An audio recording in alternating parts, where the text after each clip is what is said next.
আসসালামু আলাইকুম বন্ধুসকল।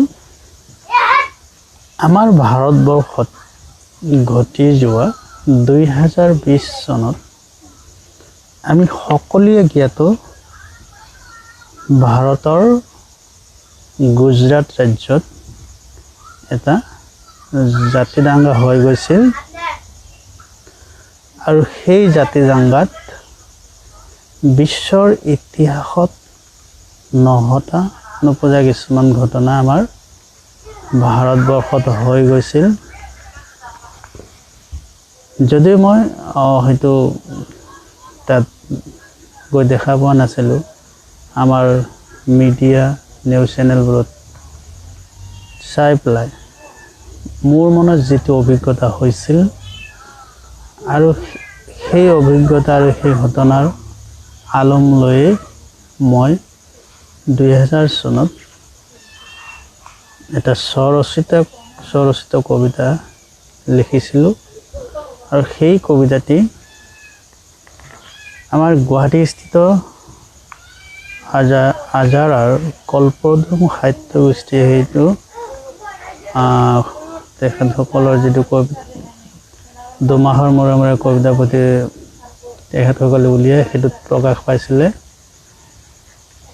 আৰু মোৰ কবিতা পুথি হেঙ্গুল কিৰণতো সেই কবিতাটি সন্নিৱিষ্ট কৰা হৈছে আৰু সেই কবিতাটো আজি মই আপোনালোকৰ আগত পাঠ কৰি শুনাই দিছোঁ।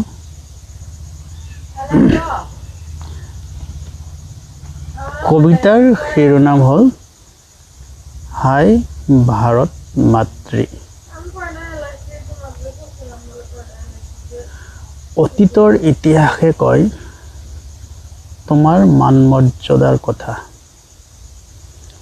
তোমাৰ গৰ্বীয় সন্তানৰ মাজত থকা মিলা প্ৰীতি মৰম চেনেহৰ কথা। সবেই তোমাক লৈ কৰে গৌৰৱ, তোমাৰ গৌৰৱত পঞ্চমুখ হৈ আহিল বিদেশী শাসক ইংৰাজ। তোমাৰ পুত্ৰসকলক কৰিলে ছত্ৰভংগ, জাতি সাম্প্ৰদায়িকতাৰ বীজ সিঁচি তোমাৰ গৰ্ভক দুচেও কৰি ধৰ্মৰ ভিত্তিত গঢ়িলে ভাৰত পাকিস্তান। এই বিদেশী শাসকৰ চিৰ স্মৰণীয় অৱদান। তথাপিও তোমাৰ কোলাত থকা সবেই ভাৰতীয়, হয়তো হ'ব পাৰে সিহঁতৰ ধৰ্ম ভিন্ন ভিন্ন। সবৰে সুৰক্ষাৰ বাবে গঢ়িলে মহান ব্যক্তিয়ে ৰচিলে ধৰ্ম নিৰপেক্ষৰ সংবিধান। আজি তোমাৰ আছেনে সেই গৌৰৱ? সংখ্যাগৰিষ্ঠ উগ্ৰ হিন্দুত্বই হিটলাৰৰ ৰূপত নিৰীহ সংখ্যালঘুৰ ওপৰত চলালে অত্যাচাৰ, শোষণ, ধৰ্ষণ। চকুৰ আগতে কৰিলে জীয়াই জীয়াই দহন। ৰক্ষা নকৰিল বোৱাৰী, জীয়াৰী, পিতৃ মাতৃ, ভাই ভনী, মৰমৰ শিশুহঁত। হাই সংবিধান, হাই ৰাজনীতি।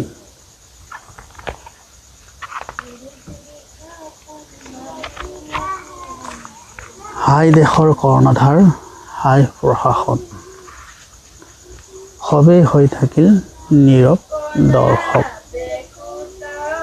হাই আফচোচ, হাই বিধাতাৰ লিখন, হাই ভাৰত মাতৃৰ ভাগ্যৰ লিখন, যিটো বিশ্বৰ ইতিহাসত পাবলৈ বিৰল। হে প্ৰশাসন, তোমাক পুনৰ সোঁৱৰিছোঁ, আজি নিৰীহ লোক হ'ল সন্ত্ৰাসবাদী। সন্ত্ৰাসবাদীয়ে হ'ল যেন পূৰ্ণ সন্তান, কৰিব বিচাৰিছে জাতিত ধৰ্মৰ বিভাজন।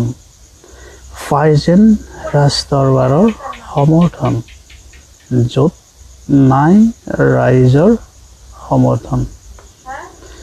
এইবোৰ আঁতৰ কৰি পূৰ্ণভূমি ভাৰতত কঢ়িয়াই আনা চবে মহামিলনৰ গৌৰৱ। তো বন্ধুসকল, যদি কবিতাটি ভাল লাগিছে লাইক কমেণ্ট শ্বেয়াৰ কৰি দিব। ধন্যবাদ।